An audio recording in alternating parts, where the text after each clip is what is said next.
Hi, sweeties. How are you doing? Welcome to Naya Sim. Thank you so much for the support. Hope you all are doing great. So I am seeing video of a man. I mean, he is Hispanic, talking about how white men, a majority of white men, are still supporting this present administration, and he is asking why. And I absolutely understand him. And I am also asking, why do people, or why are people actually to this very moment trying to support this man and the atrocities going on? Because who does that? Now, I have a problem with people supporting this administration because I feel like people are not safe with you. Because if you are still standing on business that everything going on is okay, I know that in every administration, or every tenure as a president, there are people that will be suffering and there will be people that will be enjoying it. But if 98% of people are going through it and only 2% are enjoying it, it means it is horrible. Let me use that word. And like the video was also talking about how these people said that they would not vote for a female president because, how can a woman be the president? And that also reminds me about what some Arab Americans said, that it is not okay to have a female president, right? Because in their culture, that a woman shouldn't be the lead. That is to tell you. And now you all can see what they are going through. I mean, some people, I don't know if it is mentality and all that, but some people are going to wallow in their ignorance until their last breath. Let's get into. We don't talk enough about why men are more likely to support Trump, but we really need to. Trump won 56% of men under 30 in November compared to just 41% 4 years earlier. But men supporting far-right parties is not just a US thing, because around the world we're seeing the same trend. Young men are more likely to support right-wing parties and politicians than women. As an example, South Korean men and women voters under 30 had a gender gap of about 25 percentage points in support of their former far-right president. And while people think the cause are far-right podcast hosts like Joe Rogan or social issues like transgender rights or the Me Too movement, it's not. New analysis is saying that it isn't the culture war, it's the economy. Economic inequality and lack of economic growth are both associated with the turns to radical, anti-democratic, misogynistic right-wing ideas. In the United States and Europe, for example, rising wealth inequality and slowing economic growth are linked to support for far-right parties. In Brazil, unemployment increased attendance at conservative evangelical churches that boosted the support for, you guessed it, far-right candidates. A second factor is the trust in government. Once again, economics plays a role. Income inequality is linked to lower trust in government. Voters in bad economic conditions are more likely to believe that the only way for them to improve is at the expense of other people, which is why far-right people are so quick to believe that these immigrants are coming to the US to take our jobs. Studies also consistently find that job insecurity leads to sexist views like women's advancement comes at the expense of men losing their jobs. Chinese men who experience worse economic conditions are far more hostile to women and more sexist, and British men who grew up in high unemployment areas report feeling less agreement with progressive and feminist statements. And that's because in the 1970s, but especially in the 90s, most developed and middle-income economies transformed. In particular, manufacturing declined and service jobs increased due to trade, lower unionization, and automation. The labor market then split into two categories. One was the lower paying manual jobs like construction and manufacturing, and higher paying cognitive jobs like being a financial consultant or a teacher. Since manufacturing was traditionally a male job, its decline in the economy meant that men had fewer job opportunities, especially since the skills required in manufacturing also changed to require more education. And cuts to social services like food stamps and rent assistance didn't fucking help either, because it affected men more because of their higher likelihood of committing crimes while unemployed.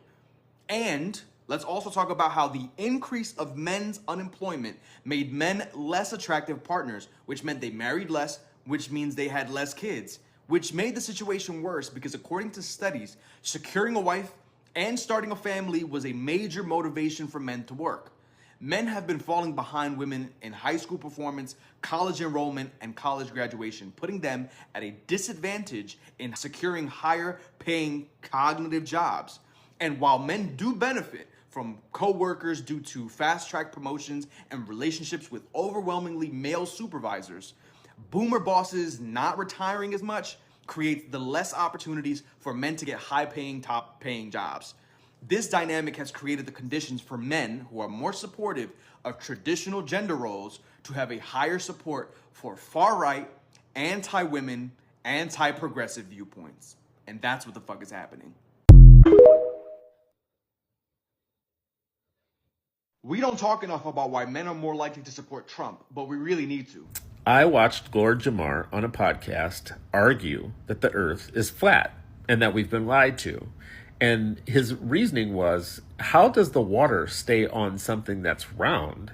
Like if you dipped a tennis ball in water and then you spun it around, the water would come off of it. Thus, the world is flat. And he argued with the scientist on that podcast about this. Hilarious. Glor Jamar is also the person who said he would never vote for no woman. I don't vote for no woman. Woman doesn't even have the right to be running for this office or whatnot. Of course, I'll vote for anything before I'll vote for her. I'll vote for Trump as a black man. So what if stupid is the problem? I mean, years ago, Bill Clinton ran on the economy, and he ran on, it's the economy, stupid. But what if you're too stupid to understand the economy? What if you're too stupid to understand the candidates that are before you and their plans, their economic plans? What if you are part of a growing society of ignorant people? What if ignorance is the new luxury? The luxury to be dangerous and ignorant and voting as ignorant people. Now, I'm not saying this to be mean. I'm trying to be empirical. And I think empirically speaking, men are falling behind. They're reading less than women. They're achieving less than they had in the past, in contrast to women.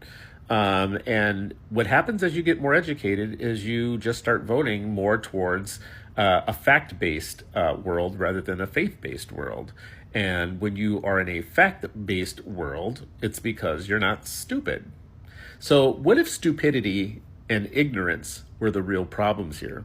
Because I think that education comes before everything else. I'm an education advocate. So I believe that education, it comes before the economy. It comes before your loneliness epidemic. It comes before all the stuff that happens to you later. If you're just not learning and you're not reading and you're not being educated and you're not given opportunities to learn and you're not learning, just nothing else is going to be good. So it's a messy thought because I know that there's no easy way. We're not going to get millions of men around the world educated quickly. But I do think we should start pointing out the fact that stupidity is the real problem. So I'm going to say something. White men who vote for Trump or support Trump to this day solely support him because they are racist, homophobic, and emotionally unintelligent. Black men who support Trump to this day hate themselves and want to separate themselves from blackness in every way possible and are also homophobic and emotionally unintelligent.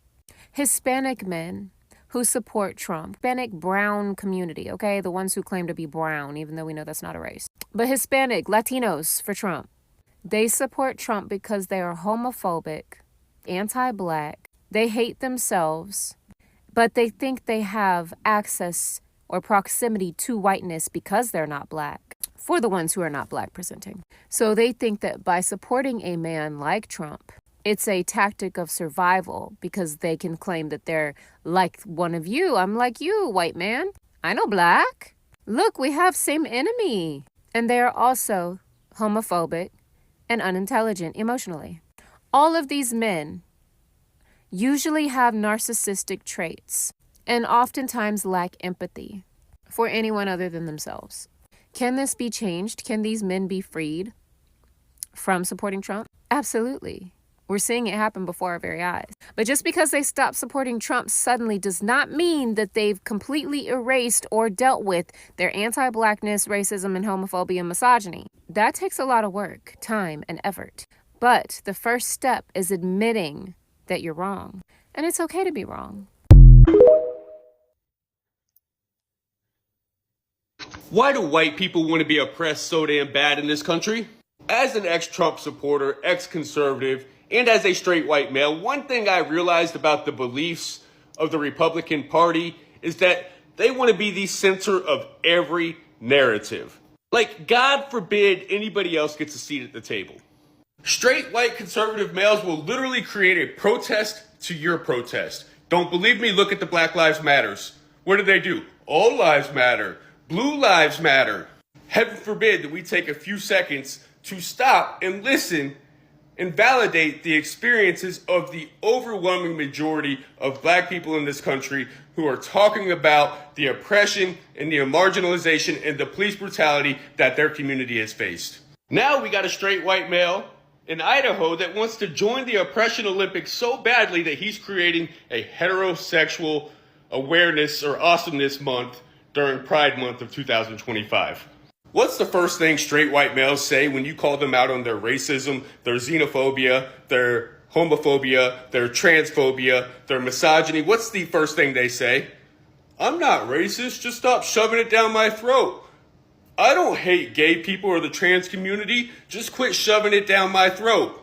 As if every system and institution in our society has not been created to benefit and cater to straight, white, heterosexual males.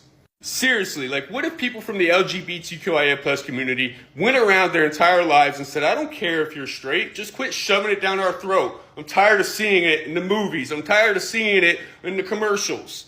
But no, this guy's got to go create a hetero awesome month because he wants to be a protest to somebody else's advocacy. And just answer this question. Name one instance that heterosexual people are facing barriers, marginalization, or oppression. Because we recently seen trans people get kicked out of the military. We undoubtedly have a shit ton of work to do in this nation. But I can assure you, this isn't it. White, straight people are not oppressed. Stop being the victim and stop being fragile. And learn something new. White privilege in the United States of America is having the president of this nation being willing to pardon all white people who are guilty of committing crimes, such as the January 6th insurrectionists, many of whom were rearrested. One was even unalived by a police officer in a shootout or a standoff. Another one had some child charges. But now we've got President Trump talking about pardoning Derek Chauvin, the cop who unalived George Floyd, pardoning him on the federal level. White privilege is having people in positions of power who are willing to attempt to change the narrative for you, saying that George Floyd passed away from drug overdose instead of the truth in which we all watched the cop, Derek Chauvin, with his knee on his neck. White privilege in the United States of America is being in a position of power to write a revisionist history. White privilege in the United States of America is attempting to slander, defame, and discredit George Floyd because of his past, while simultaneously supporting a president who was guilty of 34 felony convictions and circumvented the consequences, supporting a president that we know was guilty or found liable of the essay of E. Jean Carroll, supporting a president who the entire world heard say, when you're a star, you can just grab women by the pee, supporting a president who went on the Howard Stern show, said he bought the Miss USA pageant so he could walk in the back into the locker rooms while girls were undressed and in their towels and robes. Supporting a president who told a young 8-year-old girl at the bottom of an escalator that I'll date you in 10 years. Fuck, as if that's not bad enough. Supporting a president who said that he would like to date his own daughter. But wait, there's more. Supporting a president that scammed Trump University students out of millions of dollars and was found guilty of that. Supporting a president who told a United States congresswoman to go back to her shithole country. Supporting a president who told a United States POW and Senator John McCain that he's a loser. Supporting a president who took out a full-page ad calling for the death penalty of 5 young black teenage boys who were wrongly convicted. And then when they were exonerated with DNA evidence, he still doubled down on it. Supporting a president who paid settlements for discriminated against black tenants. White privilege in the United States of America is saying that you judge people by the content of their character, not the color of their skin, when it's Dr. Martin Luther King Day. Trying to point to the content of the character of George Floyd, who cannot defend himself, while supporting the character of Donald Trump. This is all I got from this video, and I am going to ask this. Why do white men to this very moment still support this administration and the man behind the administration, because it's only a racist or a racist that will support this man with everything going on with this administration, because this administration so far has really been very harmful to people that look like me and other people, right? And that reminds me, I remember during the period Kamala Harris was coming out for was campaigning, right? I remember seeing so many white men, not just only white men, some Arabs too. Now, let me tell us, like, some people really do not understand all these Arab Americans and all that. I saw the video where they were talking about how they will not allow a woman be a president because according to them, it is haram in their own tradition that a woman shouldn't be the head, that a woman should sit back and wait and let men vote. And also, for those that know Hassan is, I think, a host. Hassan, I can't remember but he's Arab American too. Hassan and Hassan, he was having an interview where he was asked. So he was like, I know that some people are going to come for him. It has always been them that want better government or want better governance for their people, but do not want to do the right thing. Because tell me how he is like an activist trying to save Palestine, right? But still voted for Trump. So who are you deceiving? And you want a better Gaza or a better Palestine. How do you want that to happen? And the other one was Cenk. You all know Cenk. Cenk, who the Turkish American man that is always is he MNSBC or something like that, if I am not mistaken. But I am sure you all know how I am talking about the Cenk, the Turkish guy that was on interview, say he just doesn't want to say. You see all these people. The truth is that they just come online to say whatever they want to say and then go back and do another one. Cenk also was like, it's not time for a female president and all that it's not okay for a woman to be president.